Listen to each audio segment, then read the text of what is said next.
बंसी बजते हुए मैंने देखी है। जैसे हम आप दोनों भैया खड़े ना, ऐसे मैंने दादा और दादी बहनों को, कृष्ण भैया को साथ साथ खाना हुआ खाते देखा है। आपने? हाँ, कहाँ पर देखा है मैंने? हड़ियाबंद में देखा है, रात के 1 बजे। रात्रि 1 बजे? हाँ। अच्छा, वो दर्शन को आए? वो यहाँ से उठ के चला गया था मैं जी। आवाज आई मेरे कानों का, भैया खाना खा रहे हैं, तो उन्होंने चावल बनाए थे हड़िया में जी। तो वहाँ एक बाबा रहते हैं रामदास बाबा, उनको मैंने आवाज नहीं दी, कुत्ता कुकुरा से लोग बाप देख के उन्होंने खाना खाते हुए लौटे आया। तो आज वो जगह डेवलपमेंट पड़ी है जो शास्त्र के अनुसार है। जी दोस्तों, वृंदावन की इस यात्रा में लगातार त्यागी, तपस्वी, महान संतों के दर्शन ठाकुर जी राधा रानी की कृपा से हो रहे हैं। आज ब्रज के एक ऐसे पूज्य संत का दर्शन आप सबको कराने जा रहे हैं जो गदाधारी बाबा हैं, गदा लेकर चलते हैं, दुष्टों का संहार कर देते हैं। जब भी उनके सामने कोई दुष्ट आता है तो उनका गदा उठ जाता है और गदे से वो दुष्टों का संहार पल भर में कर देते हैं। सनातन धर्म, सनातन संस्कृति के रक्षक हैं और वो कहते हैं कि कन्हैया की नगरी में अगर हनुमान का भी जाप करोगे, हनुमान जी का भी स्मरण करोगे तो कन्हैया जो है हमेशा आशीर्वाद देते रहेंगे। तो आइए ऐसे पूज्य संत महाराज जी का दर्शन कराने से पहले उनकी कुटिया का दर्शन कराते हैं। आप पूज्य महाराज जी की कुटिया का दर्शन करिए। पूज्य महाराज जी की कुटिया के साथ ही जहां पर महाराज जी धुनी रमाते हैं उस स्थान का भी आप सब दर्शन कर सकते हैं। त्याग, साधना, तपस्या करते आ रहे हैं। यही भारत की असली पहचान है, यही भारत का गौरव है, यही भारत का स्वाभिमान है। क्योंकि संत हैं तो ये धरती है, ऋषिगण है तो ये धरती है। तो आइए पूज्य श्री 108 पागलदास महाराज बाबा जी का दर्शन करते हैं, जिन्हें गदाधारी बाबा जी के नाम से भी जाना जाता है। और ये गदा जब पूज्य महाराज जी का उठ जाता है तो बड़े बड़े दुष्ट जो है, बड़े बड़े जो राष्ट्रीय प्रवृत्ति के लोग होते हैं वो धाराशाही हो जाते हैं। महाराज जी ने कहा है कि धर्म की रक्षा के लिए, राष्ट्र की रक्षा के लिए, देश की रक्षा के लिए उनका गदा सदैव ऐसे उठता रहेगा और वो रक्षा करते रहेंगे। तो आइए पूज्य महाराज जी से बातचीत करते हैं और पूज्य महाराज जी का आशीर्वाद लेते हैं। आज हमारा सौभाग्य है कि पूज्य महाराज जी के दर्शन हो रहे हैं। महाराज जी के चरणों में बहुत बहुत दंडवत, बहुत बहुत प्रणाम, बहुत बहुत प्रणाम।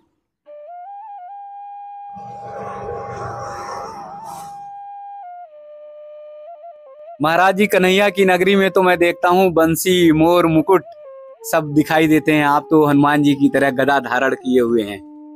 जी। जय श्री राम। जय श्री राम। जय हनुमान जी। ये गदा इसीलिए मैंने जो ग्रहण किया है जी कि कभी कभी मैं देखता हूँ कि राक्षस लोग बहुत कभी कभी झुंड बना के बैठ जाते हैं तो संतों पे हावी हो जाते हैं, दारू पी के, मदरा खा के। जी। तो देखते देखते चला आया। उसके बाद में आपने निर्णय लिया कि गदा धारण करना कि हनुमान जी का मैं कच्चा 4 से इनसे बाबा जी से जोड़ा हूँ, मेहदीपुर से।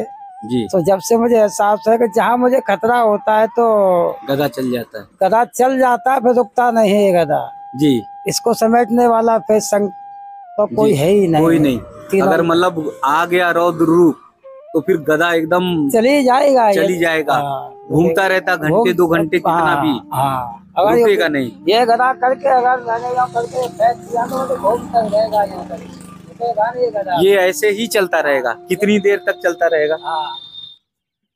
ये ऐसे ही चलता रहेगा लगातार, फिर गदा आपका चलता रहता है। इस गदा के सामने जो है फिर कोई दुष्ट प्रकृति के आते नहीं। तो देख सकते हैं पूज्य महाराज जी का गदा। जय श्री राम, जय श्री राम। आज तो लग रहा है कि एकदम हनुमान जी प्रकट हो गए हैं, साक्षात हनुमान जी प्रकट। हनुमान जी नहीं आए, हनुमान जी आ जाएंगे तो फिर यहाँ रुकना मुश्किल हो जाएगा। ये बात सही है। पूज्य महाराज जी ने एकदम सच बात कही है कि हनुमान जी का अंश मात्र भी हमारे अंदर नहीं है। अगर हनुमान जी साक्षात प्रकट हो गए तो फिर यहाँ ठहरना कहाँ, फिर पूरी धरती डोल जाएगी। जी। तो कैसे साल हुए महाराज जी गदा धारण किए हुए? इसको गदा ज्यादा टाइम नहीं हुआ है, अभी ज्यादा 1 साल हुआ है। जी। धारण किया हुआ। जी। कभी ऐसा हुआ कि ये गदा भारी हो गई हो? हाँ, गदा कई बार मैंने प्रैक्टिकल लिया है थ्योरी से। मैं थ्योरी लिखने से कुछ होता बात है, बाबा से मैं बात करता हूँ मेदिपुर से जी। मैंने ऐसी थ्योरी लिखने से फायदा क्या जी, जब गदा हाथों में आई तो इसका मुझे कैसे एहसास होगा कि इसमें वजन है कि नहीं है जी। तो जब बाबा का मैं कभी कभी नाम लेता हूँ तो बाबा आता है तो फिर गदा मुझे उठती नहीं है। तो मैं कितनी ताकत लगा लूं दोनों हाथों पे, गदा चिकती नहीं है मुझे। जय श्री राम। मतलब उठेगी नहीं? उठेगी नहीं। कोशिश पूरी बहुत कर ली मैंने कोशिश। जय श्री राम, जय हनुमान। पूरी कोशिश कर ली है मैंने। उठेगी नहीं। तो आप ये देखिए पूज्य महाराज जी ये बताते हैं कि जब गदा में हनुमान जी की पूरी शक्ति समाहित हो जाती है तो महाराज जी ने पूरी कोशिश की है, कई बार कोशिश की है, ये गदा उठी नहीं है। जी जी जी। तो महाराज जी यहाँ पे हनुमान जी का स्थान है और ठाकुर जी राधा रानी भी विराजमान है। ठाकुर जी, हाँ, ठाकुर जी के नाम से ही चलता है। जी जी। कभी ऐसा है क्या कि आप जब गए तो कन्हैया का भी दर्शन हुआ? हाँ, हुआ है जी। बंसी बजते हुए मैंने देखी है। जैसे हम आप दोनों भैया खड़े ना, ऐसे मैंने दादा और दादी बहनों को, कृष्ण भैया को साथ साथ खाना हुआ खाते देखा है।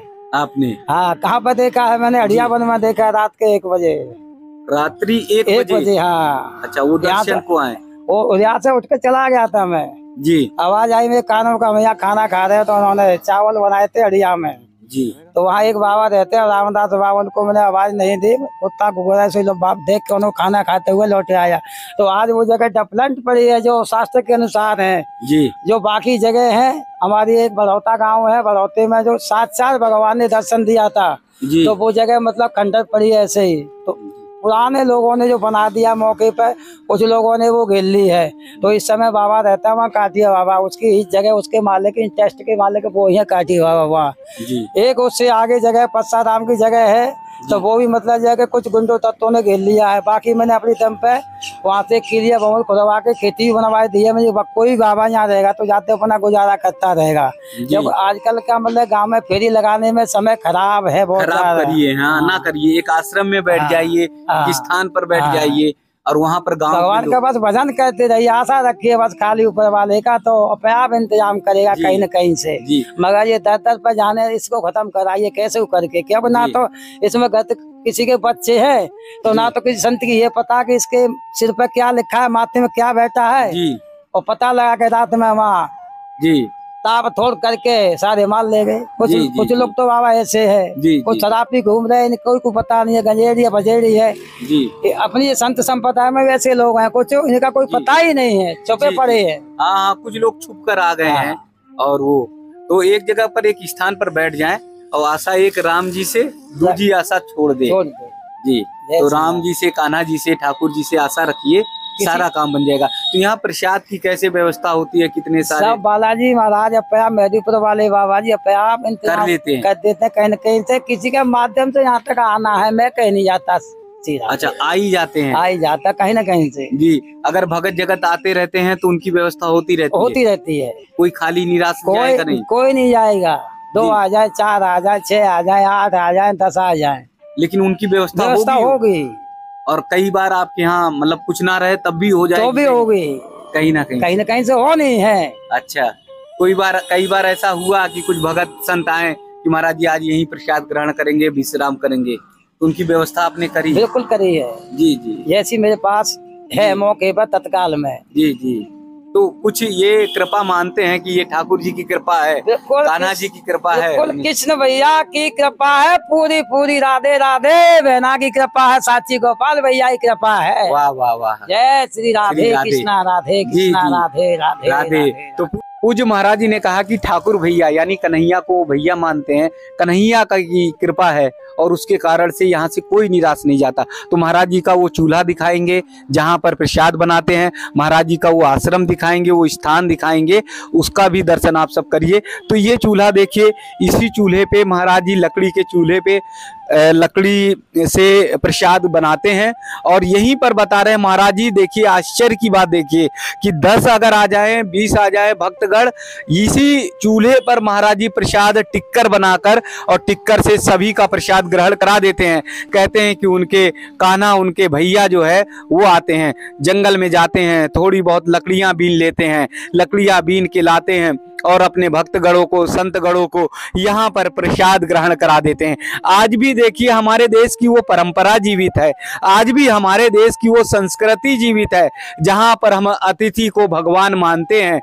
दुनिया में कोई ऐसा देश है क्या जहां पर अतिथि को भगवान माने? हमारे देश की परंपरा में पूज्य संत महाराज जी आज भी उस परंपरा का निर्वहन कर रहे हैं। इससे बढ़िया, इससे सुंदर और कुछ भी हो सकता है क्या? इसीलिए तो भारत गौरवमयी है, इसीलिए तो भारत वसुधैव कुटुंबकम यानी परिवार का एक देश है। आइए पूज्य महाराज जी की कुटिया में का दर्शन कराते हैं।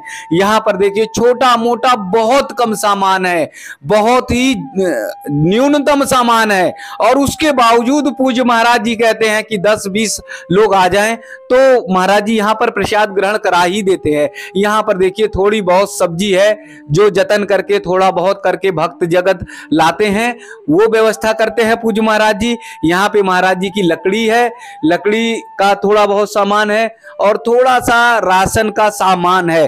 तो इतने कम सामान में भी 10-15 भक्तगण आते हैं, वो प्रसाद करके जाते ही जाते हैं। तो ये बिना ठाकुर जी की शक्ति और भक्ति के हो ही नहीं सकता।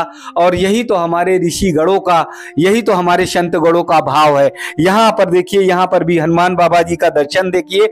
हनुमान जी यहाँ विराजमान है, अंदर से आते हुए प्राचीन हनुमान जी हैं, और इनमें इतनी शक्ति है, बताते हैं कि जब भी आप ब्रज की तरफ जाएंगे, गोवर्धन की तरफ जाएंगे, तब ये हनुमान जी का दर्शन होगा। और ये दर्शन अभी मैं बात कर रहा हूं, मैं आपको साक्षात पूज्य हनुमान बाबा जी का दर्शन कर रहा हूं, मेरे रोम रोम रोमांचित हो जा रहे हैं। एकदम रोम रोम में ऐसी अद्भुत शक्ति लग रही है, जैसा लग रहा है कि बस हिमालय को उठाकर लेते आएंगे। ऐसी शक्ति पूज्य हनुमान बाबा जी का दर्शन करके, बजरंगबली का दर्शन करके जब ये प्रतीत हो रहा है, तो अगर आप दर्शन करेंगे तो कितना आपको भी भाव मिलेगा। ये दर्शन आप सबको मिलेगा। गोवर्धन की तरफ जब जाएंगे, छठीकरा से बढ़ेंगे, तो आप सबको पूज्य महाराज जी की कुटिया मिलेगी, और यही कुटिया में आप जो है पूज्य महाराज जी का दर्शन कर सकते हैं। तो एक बार पुनः ये भारतीय संस्कृति को आप सब नमन करिए, एक बार पुनः भारतीय संस्कृति को आप प्रणाम करिए, जहां पर पूज्य संत महाराज जी जो हनुमान स्वरूप खड़े हैं, विराजमान हैं, और जो हम सबको बताते हैं कि अपनी परंपरा की ओर लौटिए, जो हम सबको बताते हैं अपनी संस्कृति की ओर लौटिए, जो हम सबको बताते हैं कि पाश्चात्य संस्कृति को छोड़कर भारतीय संस्कृति और सभ्यता को पहचानिए और लौटिए अपनी भारतीय संस्कृति की ओर। जो मूड हो गए हैं, जो एकदम पागलपन की ओर भागते हुए चले जा रहे हैं, उन सबको वो चेताते हैं कि सुधर जाओ, आज भी लौटो अपनी भारतीय संस्कृति की ओर, आज भी लौटो संतों की ओर, आज भी लौटो अपने धर्म स्थल की ओर, आज भी लौटो अपनी परंपरा की ओर, अपनी सनातन संस्कृति की ओर। यही सबसे गौरवमयी पूर्ण है। दुनिया भाग रही है भारतीय संस्कृति की ओर, दुनिया भाग रही है हमारे सनातन धर्म की ओर, सत्य सनातन की ओर, और हमारे अंदर पागलपन छाया हुआ है अभी भी कि हम भाग रहे हैं पाश्चात्य संस्कृति की ओर। तो लौटिए, जहां पर संत हैं, ऋषिगण हैं, उनका भावपूर्ण दर्शन करिए, सत्संग लीजिए, आशीर्वाद लीजिए, और कोई ना कोई आत्मिक शक्ति, आत्मबल आपको मिलेगा, जिससे आपका जीवन सुधर जाएगा, जिससे आप सदमार्ग पर चलेंगे। तो पूज्य महाराज जी के चरणों में बहुत बहुत पुनः दंडवत। आज साक्षात हनुमान जी के भक्त का दर्शन हुआ है, बहुत सुंदर, बहुत भाव, बहुत बहुत दंडवत।